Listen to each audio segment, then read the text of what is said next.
Survival Mode Season 1 Episode 7 drops you into the middle of a nightmare that a lot of viewers remember from news headlines. The devastating Kentucky floods of 2022. The episode stays focused on people, not statistics, and it does that well. You hear ordinary voices describing how a normal night turned into a fight for survival. Right away, you feel the shock. Phone alerts, water creeping into yards, and neighbors who thought they could ride it out until everything changed. The show frames the flood as sudden and overwhelming, and the survivors' accounts make the danger feel immediate. Mobile homes float away, houses rip off foundations, and families scramble to keep kids and babies above the water. The producers spend most of the hour on first-person stories, and those stories are simple and brutal. One minute there's a card game or dinner. The next minute the family is yelling and clambering up onto counters or roofs as water closes in. What stands out in this episode is the human texture, the small, messy details that bring the terror and the courage into focus.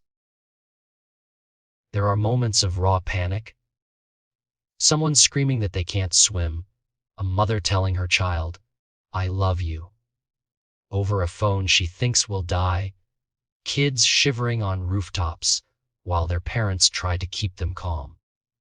There are also moments of quick thinking that feel almost instinctive, like a woman floating her toddler on couch cushions in a plastic bin and pushing her forward with one arm while swimming with the other. The show doesn't edit these scenes for shock.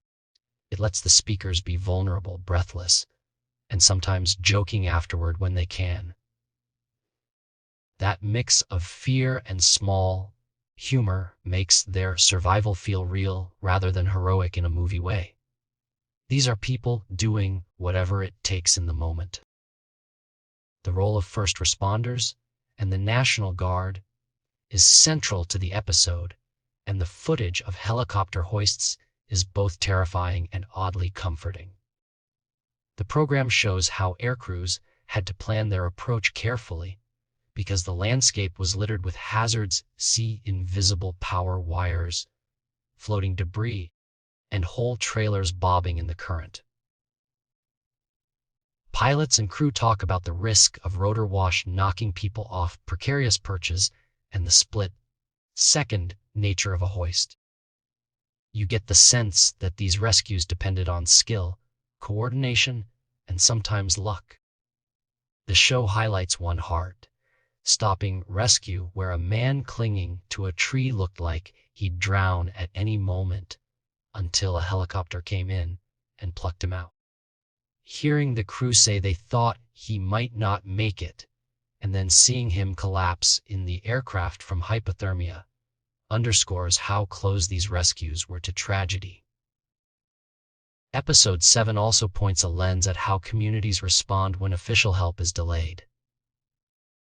The flood cut off roads, phones lost service, and people were trapped for hours. Some neighbors improvised. One man used his excavator bucket to lift a family from a power pole. Others came in kayaks to ferry neighbors to safety. And kids were passed across debris to higher ground. Those improvised rescues show both desperation and the stubborn resourcefulness of folks who know their land. The program emphasizes that in disasters like this, professional rescue teams are essential. But community members who refuse to wait are often the ones who make the first life-saving difference. That reality is uncomfortable because it underscores how many people are left to their own devices before official systems catch up. It's also impossible to miss the emotional toll that lingers after the water recedes.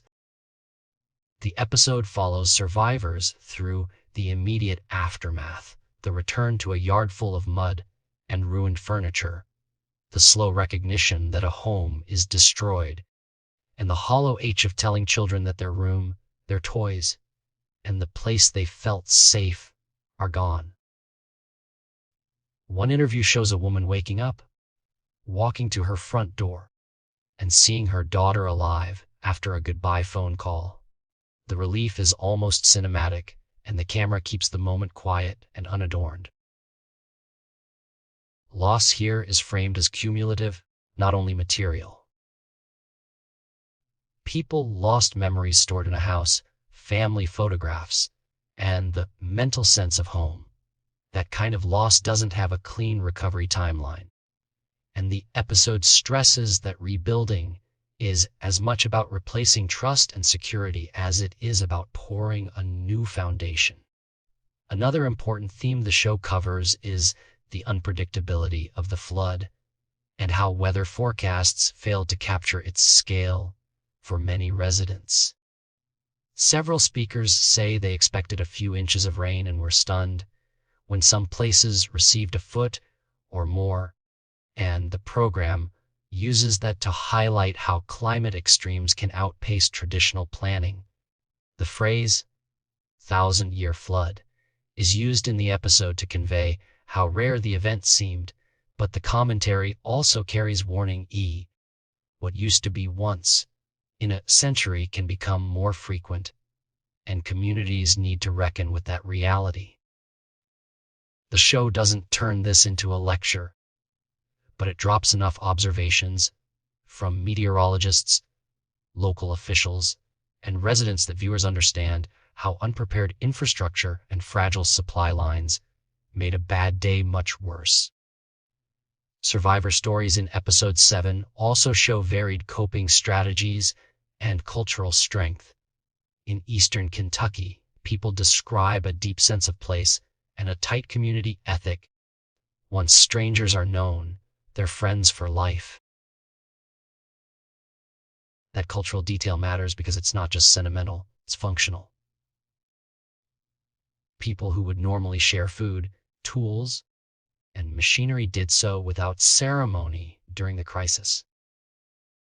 The episode gives space to small acts of kindness: a neighbor rescuing a child, a cousin showing up in a kayak unexpectedly, which together save lives and help people begin to recover psychologically.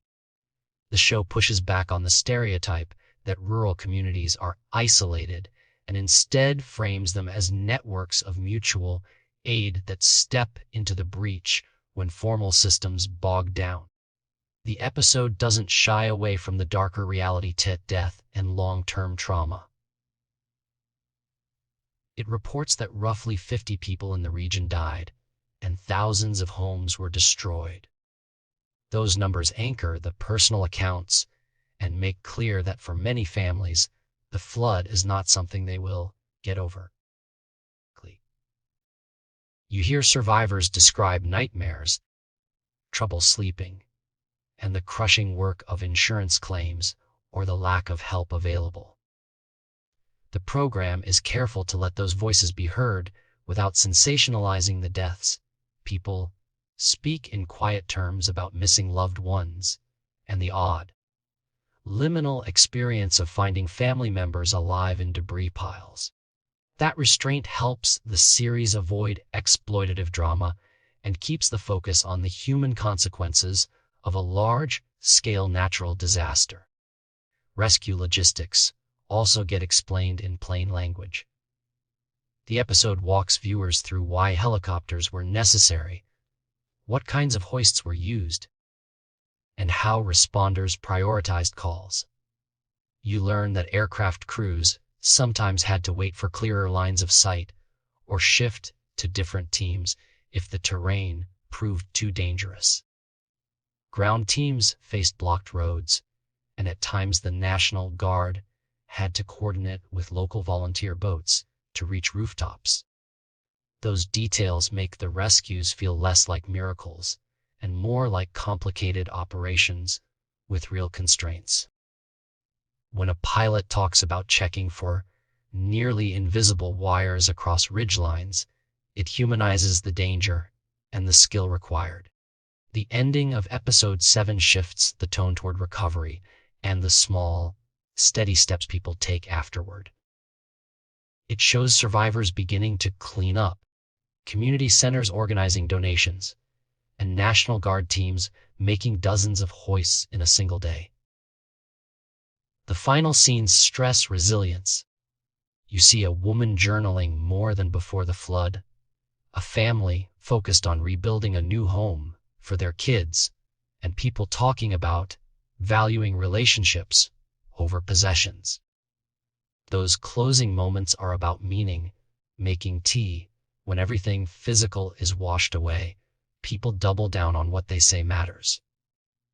The episode's final message is simple and quietly powerful. Items are replaceable, people are not. That line is repeated by survivors and feels like a moral anchor for the show's final minutes. There are also practical takeaways the episode emphasizes for viewers who want to learn from what happened. Emergency preparedness is presented as a combination of small acts. Keep a charged phone and a battery bank. Know multiple escape routes. Have a basic plan for children and pets. And have a mental checklist for priorities when water rises. The episode highlights the limits of those measures too. When phones lose service and roads are cut, even the best plans can fail. But it argues that preparation improves odds.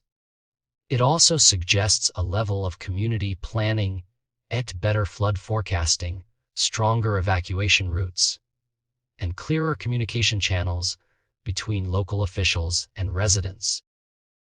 The program doesn't offer a policy blueprint, but listeners walk away knowing the disaster was both a human tragedy and an institutional failure in some aspects. Episode 7 leaves you with mixed emotions: sorrow for those lost, admiration for rescuers, and cautious hope from people starting over.